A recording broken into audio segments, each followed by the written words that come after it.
Some really interesting points here, right, that I've heard you make about how this whole crisis really reflects the failure of the establishment on all sides. I'd love to hear you explain your thinking on that. Well, look, there's this sense that this border chaos is just somehow come, out of on its own organically. But we do have a government. It is this border issue, immigration, has been discussed for generations, and yet somehow they can never get it right. And I don't think it's because they just don't know what to do or they're just too busy. I think it's because the chaos serves effectively the purpose of the establishment, where the people pour into the country for the establishment. It's about, I think also to some degree, of course, it's about votes. It's about business. It is about low-wage workers, effectively a new slave class that comes in.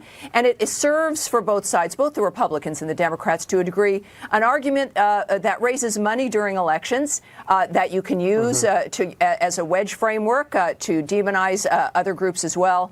And I think that this is the government's issue in general. I don't think it's one politician. I think that this is how the establishment has worked. It's like when the Republicans were suddenly surprised that you had a Republican in the White House and we wanted them to actually repeal and replace Obamacare, which is what they had campaigned on for years, taking our votes and our money, and then looked shocked, like we expected them to actually do it. So a lot of this is rhetoric for them. They really don't want to change it, and I think that's why we've seen it, the status quo and stagnant like this for so long.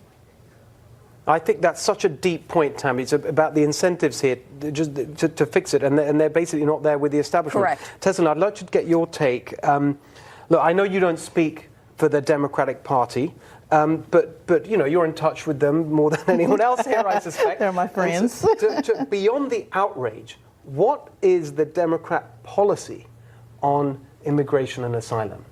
I think what the policy now is just to try to get President Trump to take accountability for what's going on right now. I think you made an interesting point especially with you being an immigrant, to talk about what it was like being separated from your kids. I think once we start talking about separating children, now, we've reached a new level of low. And so I can't really answer on what the policy is. It seems right now the policy is just a bunch of yelling and screaming.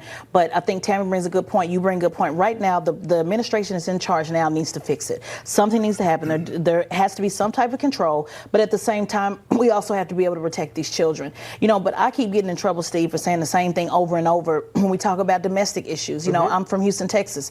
There's still children, black and brown children, who are sleeping on cement floors from Hurricane Harvey with exposed electric outlets, exposed to all the hazards of the community, and nothing's being said about that. So when you talked about President Obama's resentment and the type of resentment that people like me feel, a lot of domestic issues are also being ignored. So as we figure out what we do with people who want to come into this country, I hope we can also figure out what to do with people who are already in this country and born in this country, and to provide them some also humane conditions as well. Well, I mean, look, that is really good point. Well said, but that is definitely not what it feels like the Democrats right now, if you look at what really fires them up, if you look at the response to the travel ban and now this, it isn't actually the conditions of people living in America.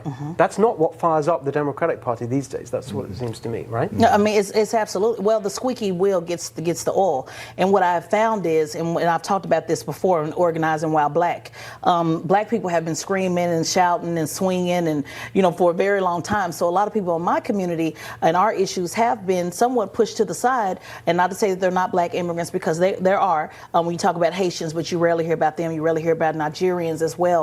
But because the immigrant community is very involved, very organized, that is what Democrat politicians are going to pay attention to, because those are their donors. Those are the ones that are making the claim, putting the money, the resource into the politicians' hands and putting them in or out of office. I would love to see other groups as well, hold politicians just as accountable for immigrant issues. Again, I've been in trouble many times for coming on Fox, speaking about these issues, and I'm not anti-immigrant, but I'm also pro-American as well, and I wish we could find some type of balance.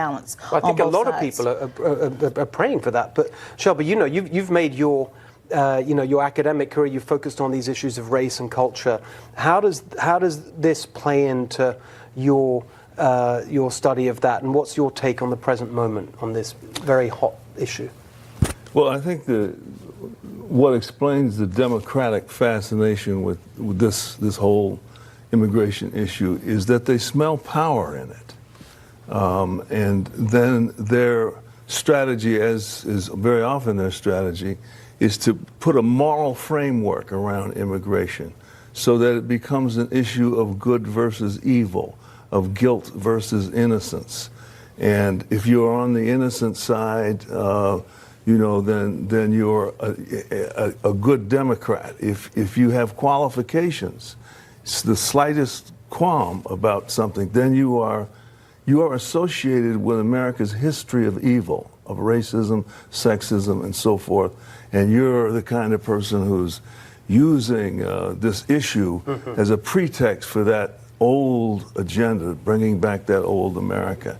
Well, that's a broad framework, but I think we can't discuss immigration because that moralizing of it gives me a whole set of incentives that really aren't there. So I don't look at the issue anymore. I don't look at because I think the fact is that immigration could be rather easily dealt with if we could clear away this moral battle we have. It's not hard to the paper that you wrote did a perfectly good job of showing how that might be done. I thank you for that. I thought that was such a wise way of explaining what's going on. Tammy, quick final word to you. That really struck a chord with me, what Shelby just said. Yes, and you know what else it does is it raises money. That fake Time magazine cover featuring a little girl's picture taken out of context, saying that she had been separated from her mother, which was not the case. It was not that context at all. But it raised about $17 million for an immigrants' rights group based on the emotion that's attached to that. And this is also about big government, right? I mean, this is about manipulating people emotionally. And this is why people were shocked when the Democrats didn't want to move on Dreamer legislation that the president wanted. President Trump, in the midst of this, interestingly, is the outsider who wants specific solutions and quickly. He's a man of action. And he's come into this tornado of people who really don't want to do anything and just want people to be distracted by saying, we want the wall, we want legal immigration, the border needs to be controlled, and you've got adults who are being arrested, and then they do have children with them. So the question becomes, well, what do you do with those children? And the answer for the Democrats has been catch and release. And this is the argument about they want to go back to that. But the president wants something larger. He wants it legislatively, and he wants it permanent so that everyone knows what the rules are so that we can move on in this country and continue to improve everyone's lives. Tammy, thank you so much for that. We're going to keep talking about this. Coming